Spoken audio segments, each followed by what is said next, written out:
ሰላም ክቡራት ቤተሰብ ማርዳ ታይምስ ንሎም ዘዳሉና ፍሉይ መደብ ብዛዕባ ባህላውን ታሪኻውን ስልጣነ ግሪክ ይምልከት። ስልጣነ ግሪክ ካብቶም ናይ ዓለምና ቀዳሞት ስልጣነታት ዝጥቀስ ኮይኑ ምስ ሃይማኖት ክርስትና ኦርቶዶክስ ኣዝዩ ጥንኩር ርክብ ዘሎ ብስነ ህንፃን ስነ ጽሑፍን ዝማዕበለ ስልጣነ እዩ። ግሪክ መበቆል ስልጣነ ተባሂላ ትፍለጥ። ኣብ አውሮፓ ካብቶም ቀዳሞት ስርዓት ዲሞክራሲ ዘተኣታተው ህዝብታት ቅድሚት ዝስርዑ ታሪኻውያን ህዝብታት እዮም ግሪካውያን። ልዕሊ 5000 ዓመት ዘቁፀረ ስልጡን ባህሊ ግሪክ ኣብ አውሮፓ ጸብለልታ ታሪኽ ስነ ጽሑፍን ስነ ህንፃን ከምኡውን ዲሞክራሲን ሒዙ ይርከብ። ግሪካውያን ካብ ዓለም ፍልይ ዘብሎም ብዙሕ ነገራት ኣለዎም። ከባቶም ገሊኦም ንምጥቃስ ጽቡቕ አቀባብላ ጋሻ፣ ፍልስፍና ዲሞክራሲን ሃይማኖትን፣ ፍሉይ አቀራርባ ቲያትር፣ ፍቅሪ ሙዚቃ፣ ዳንስን ሳዕስዒትን፣ ጽኑዕ ፍቅሪ ስድራ ቤት፣ አከባብራ ሃይማኖታዊ በዓላት፣ ጸዋርነት ፈተናታት ተፈጥሮን ካልኦት ጸጋታትን ዝተዓደሉ እዮም ግሪካውያን። ብዛዕባ አቀባብላ ጋሻ ግሪክ እንትንገልጽ ኣዝዩ ዘደንቕ ፍቅሪ ጋሻ እዩ ዘለዎም።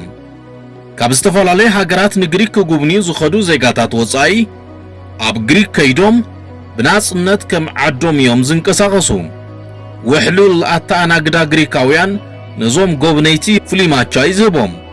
ግሪካውያን ኣዝዮም ምቕሉላት ስለ ዝኾኑ ድማ ኣብ ሓፂር ግዜ ምስ ዝመፀ ኩሉ ወጻእተኛ ምሕዝነት ይፈጥሩ። ግሪካውያን ነዚ ባህሎም ፌሎዚንያ ይብልዎ፣ አፍቁረተ ጋሻ ማለት እዩ ብቋንቋ ግሪክ። ስለዚ ምንም ናይ ወጻእተኝነት ምንም ናይ ስደተኝነት ስምዒት ከይተሰምዐኩም ምቁር ጻንሒት ክትሕልፉ ትደልዩ ግሪክ ኣላትኩም። ስነ ቅርጽን ስነ ህንፃን ዓለምና ክትፈልጡን ክትመራመሩን ትደልዩ ግሪክ ተመራጺት እያ። ብርክት ዝበሉ ጥንታውያን ገዳማት ቤተክርስትያን ኦርቶዶክስ ግሪክ ብዙሕ ሚስጥር ዓለም ሓቂፎም ይርከቡ። ካብዚ ብምቕጻል እቲ መዓልታዊ ሽሙ ተደጋጊሙ ናተጸውዐ ዝውዕል ዲሞክራሲ ዝብል ቃል እውን መበቆሉ ኣብ ግሪክ እዩ። ግሪካውያን ኣብ ዘተን ሂብካ ምቕባልን ሓሳባት ዝኣምኑ ፍሉያት እዮም። ነዚ ድማ ነዚ ሕዚ ዓለም ሙሉእ ዝጥቀመሉ ዘሎ ዲሞክራሲ ዝብል ፍልስፍና ዘበርከቱ። ዴሞስ ማለት ህዝቢ ማለት እዩ ብቋንቋ ግሪክ። ክራቶስ ድማ ልዕልና ወይ ድማ ሕጊ ማለት እዩ። ወዲ ሰብ ዝመሓደረሉ ልዕልና ህዝቢ ዘረጋግጽ ብናጽነት ሓሳብካ ትገልጸሉ መድረኽ ተሳልጠሉ ሓደ ዓብይ ፍልስፍና የድሊ ኢሎም ዴሞክራቶስ ወይ ድማ ዴሞክራሲ ዝብል ብርቱዕ ፍልስፍናዊ ቃል ዝመሃዝዮም ህዝቢ ግሪክ። ግሪካውያን ነዚ ፍልስፍና ኣብ መበል 50 ክፍለ ዘበን እዮም ሚሂዞምዎ። እዚ ከምዚ ኢሉ እንከሎ ግሪክ ልዕሊ 15 ጽልዋ ፈጠርቲ ዓበይቲ ፈላስፋታት ንዓለም ኣፋሊጣን ኣበርኪታን እያ። ሶቅራጦስ፣ ፕሌቶ፣ ኣሪስቶትልን ፓይታጎረስን ካብቶም ኣብ ቅድሚት ዝስርዑ ምሁራት ዓለም ካብ ምድረ ግሪክ ዝተረኸቡ እዮም። ሶቅራጦስ ኣቦ ፍልስፍና ምዕራባውያን ተባሂሉ ይዝፍለጥ። እዚ ፈላስፋ መምህር ፕሌቶ ክኸውን ከሎ ስለ ምንነት ሓቅን ስነ ምግባርን ብዙሕ ዝሞገተን ዝጸሓፈን ናይ ዓለምና ዓብይ ምሁር እዩ። ፕሌቶ ብወገኑ ናይ ሶቅራጦስ ተምሃራይ ምንባሩ ስዒቡ መስራቲ ሓዱሽ ፍልስፍና ዩኒቨርሲቲ ምዕራባውያን ብምባል ይፍለጥ። ኣብ ፍትሕን ርትዕን ምሕደራ ማሕበረሰብ ዓሚቕ መጽናዕቲ ብምክያድ ናይ ባዕሉ ሓዱሽ ፍልስፍና ንዓለም ኣፋሊጡ እዩ ፕሌቶ። ካብ ፕሌቶ ቀፂሉ ዝመፀ ተምሃሪኡ ዝነበረ ድማ ኣሪስቶትል ይበሃል።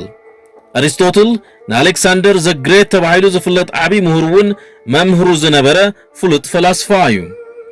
ኣሪስቶትል ኣብ ዛዕባታት ሎጂክ፣ ባዮሎጂ፣ ፊዚክስን ካልኦት ዓበይቲ ጉዳያትን ብዙሕ ሓሳብን ስነ ጽሑፍን ዘበርከተ ኣቦ ፍልጠት ተባሂሉ ዝጽዋዕ ፈላስፋ እዩ። ካብዚ ብተወሳኺ ፓይታጎረስ፣ ሄራክሊተስ፣ ዴሞክራተስ፣ ኤፒካረስ፣ ታሎስ ኦፍ ሚልተስን ካልኦት ዓበይቲ ምሁራትን ንዓለም ዘበርከተት እያ ጥንታዊት ግሪክ። ብዛዕባ ስልጣነ ግሪክ ኣብ ነዝንተወሉ እዋን ነዞም ቅድም ኢልና ዝጠቐስናዮም ፈላስፋታትን ፍልስፍናኦምን ብቐሊልን ምሕባር ዳ እምበር ግሪክ ብጣዕሚ ብዙሓት ታሪኽ ዝሰርሑ ምሁራት፣ ፖለቲከኛታትን ፈላስፋታትን ወሊዳ ዛዕቤት ሃገርያ ስለዝኾነ ድማ ብዙሓት ሰባት ግሪክ መሬት ጥራይ ይኮነትን ሓሳብ ውንያ ዝብልዋ ካብ ዲሞክራሲ ክሳብ ፍልስፍና ካብ ስነ ጽሑፍን ግጥምን ክሳብ ስፖርትን አትሌቲክስን በሐጺሩ ግሪክ ወበቀል ስልጣንን ስነ ጽሑፍን ስነ ሐሳብን ያ ዝብል ቃል ይዝገልጻ ከባቢ 11 ሚሊዮን ህዝቢ ዘለዋ ግሪክ ልዕሊ 97% ህዝባ ድማ ተኸታሊ እምነት ኦርቶዶክስ ክርስቲያን ግሪክ እዩ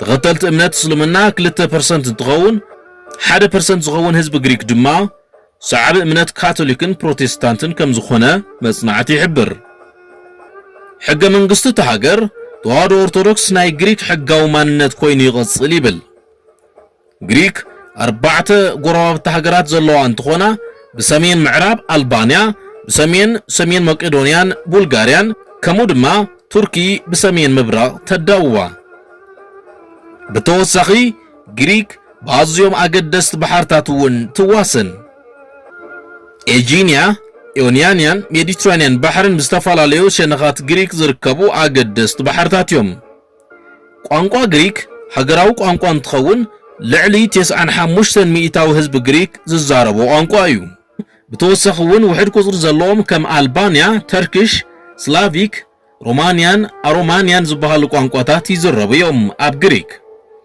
كابنا وصا قوانقواتات دما إنجليش جرمانيا فرنسايا كمون طاليانيا يزربو كبراتنان نلومي أب تاريخاويت غريك زاد حابة حصير بروغرام زازيمنا لنا أب زغصل بخالي رسك ساب نرغب سلام مسانا سلصنعهم دامسغنا لايكن سبسكرايبن بمغبار حاليتكم كتገልጹልና አንፈቱም